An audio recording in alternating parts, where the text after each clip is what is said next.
आज की इस वीडियो में वो लोग भी इंग्लिश सीखेंगे जिनको इंग्लिश का ई भी नहीं आता है। तो चलिए वीडियो को शुरू करते हैं और इंग्लिश के बेसिक कॉन्सेप्ट को क्लियर करते हैं कि आखिर इंग्लिश का बेसिक कॉन्सेप्ट है क्या। तो देखिए, जो इंग्लिश के सेंटेंसेस होते हैं उनका कॉन्सेप्ट क्या होता है। जैसे कि मान लीजिए ये सेंटेंस है, वह ऑफिस से आ रहा है, वह ऑफिस से आ रहा है। अब मान लीजिए मैंने इसको इंग्लिश में ट्रांसलेट कर दिया, he is coming from office, वह ऑफिस से आ रहा है। अब यहाँ पर कुछ बच्चों को कन्फ्यूजन होता है कि सर ये जो इज है ये कहाँ पर लगेगा, कमिंग कैसे लिखा जाएगा, ये आया कैसे है, ये फ्रॉम यहाँ पर कैसे आ गया, ऑफिस यहाँ पर कैसे आ गया। तो ये जो सारे कन्फ्यूजन है वो आज आपके दूर हो जाएंगे। तो सबसे पहले जानिए कि आखिर ये जो सेंटेंस है ये किस किस से बना है, यानी कि कौन कौन से वर्ड्स का यूज किया गया है और उनका अपने आप में एक मीनिंग है, वो मीनिंग है क्या और हमने उनको यहीं पर क्यों लिखा है। तो देखिए यहाँ पर जो ये ही है इसका मतलब है सब्जेक्ट। तो ये जो सब्जेक्ट है वो आपका सबसे पहले आता है। अब ये सब्जेक्ट कौन होता है ये मैं आपको आगे बताऊंगा। उसके बाद है आपका इज यहाँ पर है आपकी हेल्पिंग वर्ब। क्या है? हेल्पिंग वर्ब है। उसके बाद आपका है कमिंग जो कि आपका मेन वर्ब है। देखिए एक है हेल्पिंग वर्ब, एक है मेन वर्ब। हेल्पिंग वर्ब का मतलब होता है जो कि सहायक क्रिया है, जो सहायता करता है सेंटेंस को बनाने में। और जो ये मेन वर्ब है इसका मतलब है कि जो ये कार्य करता है, जो ये सब्जेक्ट होता है, जो ये कार्य करता है उसे हम मेन वर्ब कहते हैं। उसके बाद है यहाँ पर ये प्रीपोजिशन, ये कब यूज होता है इसको भी आगे बताएंगे। उसके बाद देखिए ये है आपका ऑफिस। ऑफिस मतलब जिस पर ये जो वह है, यानी कि कोई व्यक्ति है जो ये कहाँ से आ रहा है, ऑफिस से आ रहा है। तो ऑफिस यहाँ पर आपका ऑब्जेक्ट हो गया। अब यहाँ पर एक चीज़ देखिए, एक सेंटेंस को बनाने के लिए हमने कितने सारे इंग्लिश ग्रामर के रूल्स को याद किया, लगाया और उनको यहाँ पर इस्तेमाल किया है। He subject, is helping verb, coming main verb, from preposition, office object. तो आखिर होते क्या हैं और किस तरह से इनको हम किसी भी सेंटेंस में यूज कर सकते हैं। तो सबसे पहले ये जानिए कि ये जो सेंटेंस के रूल होते हैं जिनको आप सब्जेक्ट कहते हैं, सबसे पहले आपका सब्जेक्ट लगेगा। तो ये जो सब्जेक्ट होता है ये आपका first person, second person, third person यहाँ से निकल कर आता है। और ये जो फर्स्ट पर्सन, सेकंड पर्सन और थर्ड पर्सन होता है ये होते हैं आपके ही, सी, इट, वी, यू, दे, आई या फिर किसी व्यक्ति का नाम। इन सब से ही मिलकर ये फर्स्ट पर्सन, सेकंड पर्सन और थर्ड पर्सन आपका बना हुआ है। अब ये जो आपके first person, second person, third person या फिर हेल्पिंग वर्ब, ऑब्जेक्ट, प्रीपोजिशन, ये जो कुछ है ये सब के सब आपको इस वाले मास्टर रूल में फिट करना होता है। सब्जेक्ट के स्थान पर सब्जेक्ट, हेल्पिंग वर्ब के स्थान पर हेल्पिंग वर्ब, वर्ब के स्थान पर वर्ब और ऑब्जेक्ट के स्थान पर ऑब्जेक्ट। और जैसे ही आप अपने इन सभी वर्ड्स को इस स्ट्रक्चर में, इस फॉर्मूले में लगाते हैं तो आपका सेंटेंस बनकर रेडी हो जाता है, तैयार हो जाता है। तो चलिए जानते हैं कि आखिर ये subject, helping verb, verb, object ये क्या होते हैं और किस तरह से इनको पहचानेंगे। तो देखिए ये जो पर्सन होते हैं आपके first person, second person, third person, यहाँ पर ये जो फर्स्ट पर्सन होता है और जो सेकंड पर्सन होता है और जो थर्ड पर्सन होता है, इन तीनों में ही आपके सिंगुलर और प्लूरल यानी कि एक वचन और बहुवचन इस तरह के कुछ वर्ड्स होते हैं। एक वचन का मतलब होता है सिंगुलर, यानी कि जब कोई सिंगल व्यक्ति हो। देखिए सिंगुलर, सिंगल, सिंगल की आवाज आ रही है तो मतलब सिंगल व्यक्ति हो। प्लूरल इसका मतलब है कि सिंगल ना हो, सिंगल से ज्यादा हो, मतलब दो हो या दो से अधिक हो, तब आपको इस वाली लाइन का, इस वाले कॉलम का यूज करना है। अब देखिए फर्स्ट पर्सन के अंदर सिंगुलर में आता है आई। आई का मतलब होता है मैं, यानी कि यहां पर मैं जो बोल रहा हूं मैं आपका फर्स्ट पर्सन हूं और सिंगुलर हूं। इसी तरह से यदि मैं एक से ज्यादा होता, यानी कि दो होते हम या दो से ज्यादा होते, तो मैं वी का यूज करता और तब भी ये फर्स्ट पर्सन में ही रहता। इसका मतलब है कि जो बोलता है या फिर जो काम को करता है, मतलब जो बोलता है। अब जैसे मैं बोल रहा हूं तो मैं यहां पर क्या हूं, फर्स्ट पर्सन हूं। इसी तरह से जो आपका सेकंड पर्सन होता है इसका मतलब होता है जो सुनता है। अब मेरी बात को आप सुन रहे हैं तो आप यहां पर क्या है, सेकंड पर्सन है। और सेकंड पर्सन के अंदर सिंगुलर हो या प्लूरल हो, यानी कि एक वचन हो या बहुवचन हो, सब में आपका यू ही आएगा, इसमें कोई चेंज नहीं है। फर्स्ट में देखिए, फर्स्ट में आपका सिंगुलर में आई था, प्लूरल में वी हो गया, लेकिन सेकंड में दोनों तरफ यू ही यू है, तो इसमें आपको कोई भी चेंज करने की जरूरत नहीं है। तो जो बात को सुनता है वो होता है आपका सेकंड पर्सन। और थर्ड पर्सन का मतलब होता है जिसकी बात होती है, यानी कि जिसकी बात होगी। अब जैसे आपके और मेरे बीच में किसकी बात हो रही है, इंग्लिश की बात हो रही है। इसी तरह से जब दो व्यक्ति बात करते हैं तो वो किसी ना किसी वस्तु के बारे में, व्यक्ति के बारे में, स्थान के बारे में आपस में बातचीत करते रहते हैं, एक दूसरे से चुगली करते रहते हैं। तो वो जिसके बारे में चुगली कर रहे हैं वो आपका थर्ड पर्सन कहलाता है। और थर्ड पर्सन में जो सिंगुलर होता है इसमें होता है आपका ही, सी, इट। और जो प्लूरल होता है इसमें आता है आपका दे, और इसी तरह से और भी जो वर्ड्स हैं वो आपके आ जाएंगे। तो आपको थोड़ा डाउट क्लियर हुआ first person, second person, third person का। ये क्लास बिल्कुल बेसिक से है, जिनको बेसिक भी नहीं आता है। समझ में आया? अब नेक्स्ट देखिए, अब आती है आपकी वर्ब की बारी। जो ये वर्ब होती हैं इनको वैसे तो हमने 3 भागों में देखा है, वर्ब की first form, second form, third form. लेकिन आपको बता दूं आपकी जानकारी के लिए कि वर्ब की फोर्थ फॉर्म और फिफ्थ फॉर्म ये भी होती हैं। अब देखिए, फर्स्ट फॉर्म का मतलब है इसको आप बेस फॉर्म भी कहते हैं, और ये ज़्यादातर प्रेजेंट में यूज की जाती है। इनके नीचे जो येलो कलर में जो लिखे हुए हैं वर्ड्स, इसका मतलब है कि यहाँ पर यूज की जाती है। तो फर्स्ट फॉर्म ज़्यादातर प्रेजेंट में यूज की जाती है, वैसे फ्यूचर में भी होती है, कोई दिक्कत नहीं है। फ्यूचर का जो इंडेफिनेट है, देखिए जैसे फर्स्ट फॉर्म है गो का मतलब होता है जाना। तो इसकी सेकंड फॉर्म है वेंट, जिसको हम यूज करते हैं पास्ट में। पास्ट में कहाँ? पास्ट के इंडेफिनेट में, क्योंकि पूरी इंग्लिश ग्रामर में पास्ट इंडेफिनेट ही ऐसा है जिसमें वर्ब की सेकंड फॉर्म लगेगी। उसके बाद देखिए वर्ब की थर्ड फॉर्म, जिसे आप कहाँ पर यूज करते हैं? परफेक्ट में, यानी कि परफेक्ट टेंस में आप इसका यूज करते हैं। यहाँ पर होता है गॉन, जैसे गो, वेंट, गॉन। और आपने गोइंग तो पढ़ा ही होगा कंटिन्यूअस टेंस में, तो वर्ब की फोर्थ फॉर्म कहलाती है गोइंग। कंटिन्यूअस यहाँ पर पूरा नहीं आ पाया, इसलिए मैंने शॉर्ट फॉर्म में लिख दिया है कंटिन्यूअस, ठीक है। तो ये है आपकी फोर्थ फॉर्म। इसी तरह से जो फिफ्थ फॉर्म है उसका मतलब है जब आप अपनी वर्ब में एस या ईएस लगाते हैं तो वो आपकी फिफ्थ फॉर्म बन जाती है। तो यहाँ पर फिफ्थ फॉर्म क्या है? गोज। तो गो, वेंट, गॉन, गोइंग, गोज, ये भी आपकी प्रेजेंट में यूज होगी। कहाँ पर? इंडेफिनेट में।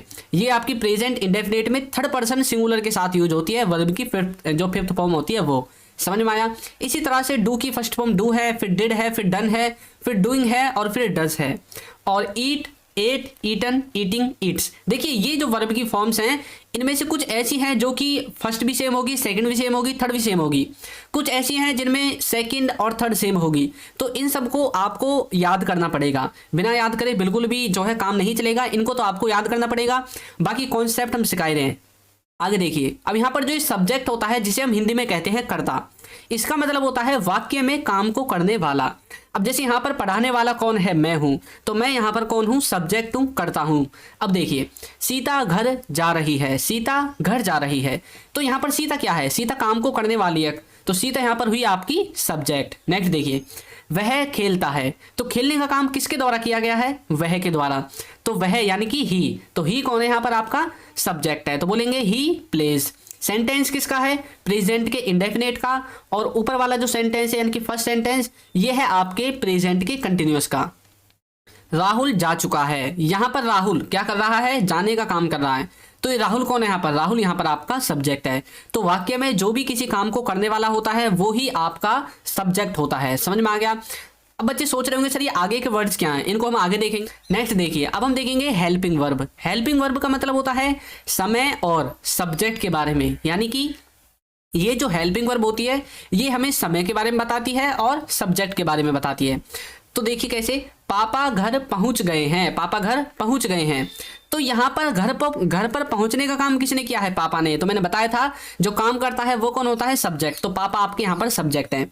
अब पापा घर पहुंच गए हैं, हिंदी में तो हमने पहचान लिया गए हैं से, लेकिन इंग्लिश में हमें कैसे पता चलेगा कि भाई वो घर पहुंच ही गए हैं, मतलब घर पहुंचने का जो काम था उसका खत्म हो गया है।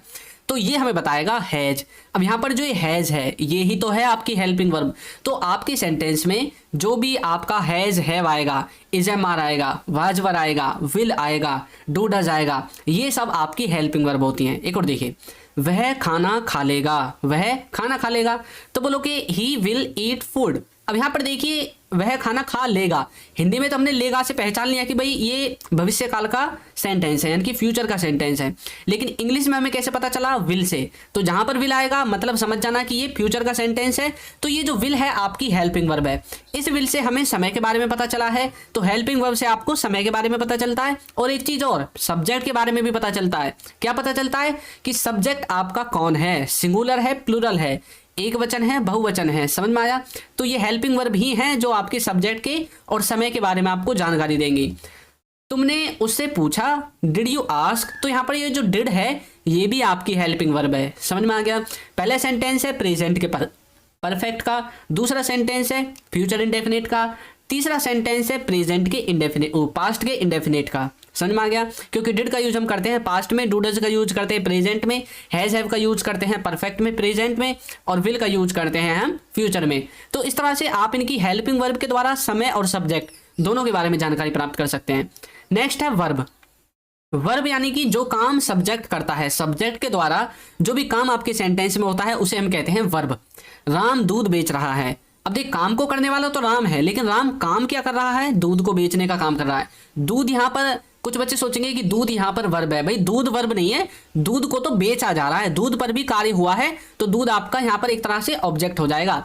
तो राम के द्वारा दूध को बेचने का काम किया गया है, तो मतलब बेचना आपका वर्ब है यहाँ पर। तो बोलोगे राम इज सेलिंग मिल्क।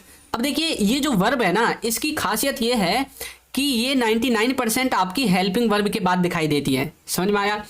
वह बगीचे में खेलता है, तो उसके द्वारा कहां पर खेलने का काम किया जा रहा है? बगीचे में। तो काम क्या हो रहा है? खेलने का। तो बोलोगे he plays in the garden. He plays in the garden. अब कुछ बच्चे सोच रहे होंगे कि सर यहाँ पर तो हेल्पिंग वर्ब है ही नहीं। तो देखिए जो प्रेजेंट का इंडेफिनिट जो सेंटेंसेज होते हैं, जो स्ट्रक्चर होता है, उसमें आपकी हेल्पिंग वर्ब नहीं होती है, उसमें डायरेक्ट सब्जेक्ट और आपकी जो वर्ब है उसके साथ एस या ईएस आता है। देखिए राहुल स्कूल जा चुका है, तो इसका मतलब क्या है? इसका मतलब है कि राहुल ने जो स्कूल जाने का काम है वो खत्म कर दिया है। अब क्या काम खत्म कर दिया है? जाने का। कहां पर? स्कूल में। तो जाना यहाँ पर आपकी वर्ब है, तो बोलोगे Rahul has gone to school. इस तरह से आप अपने सेंटेंस में किसको? वर्ब को पहचान सकते हैं। देखिए ऑब्जेक्ट, जिस पर सब्जेक्ट काम करता है या फिर जिस पर सब्जेक्ट के काम करने का प्रभाव पड़ता है उसे हम ऑब्जेक्ट कहते हैं। जिस पर सब्जेक्ट के काम करने का प्रभाव पड़ता है या फिर जिस पर सब्जेक्ट काम करता है वो आपका ऑब्जेक्ट कहलाता है। राम दूध बेच रहा है, तो बोलोगे राम इज सेलिंग मिल्क। अब देखिए राम किसको बेच रहा है? राम बेच रहा है दूध को। तो बेचने का प्रभाव किस पर पड़ा? दूध पर। भाई दूध ही तो बेच रहा है, तो मतलब दूध खत्म होता चला जाएगा। जितने दूध बेचता चला जाएगा उतना दूध खत्म होता चला जाएगा, मतलब दूध पर प्रभाव पड़ रहा है। तो बोलोगे Ram is selling milk. Ram is selling milk.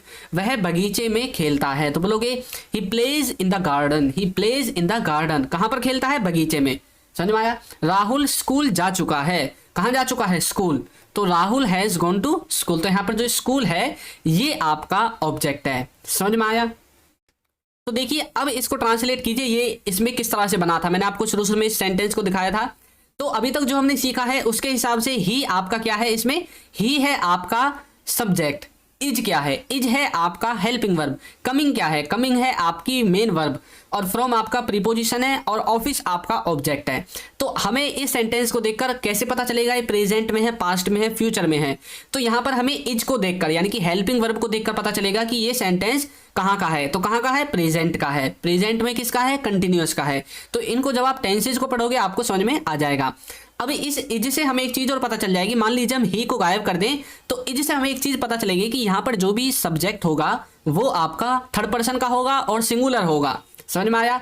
और यदि इज है तो इसके बाद हम थोड़ा सा इसका अंदाजा भी लगाते हैं। किसका? वर्ब का, कि इसके बाद वर्ब क्या आएगी। यदि यहाँ पर हैज है होता तो वर्ब की थर्ड फॉर्म आती। अब यहाँ पर इज एम आर में से कोई है तो यहाँ पर आईएनजी हमने लगा दी है। तो इस तरह से आप किसी भी सेंटेंस को पता लगा सकते हैं।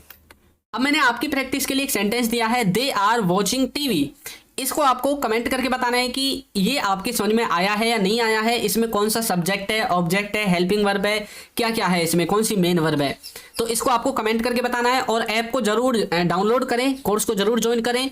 उसमें आप बेसिक से एडवांस्ड लेवल तक की इंग्लिश ग्रामर सीखेंगे। उसका लिंक आपको नीचे डिस्क्रिप्शन बॉक्स में मिल जाएगा। तो वीडियो आपको कैसी लगी है जरूर बताइएगा। और यदि अभी तक आपने हमारे चैनल को सब्सक्राइब नहीं किया है तो चैनल को सब्सक्राइब कर दीजिए, वीडियो को लाइक कर दीजिए और एक अच्छा सा कमेंट करना बिल्कुल ना भूलें। Thank you.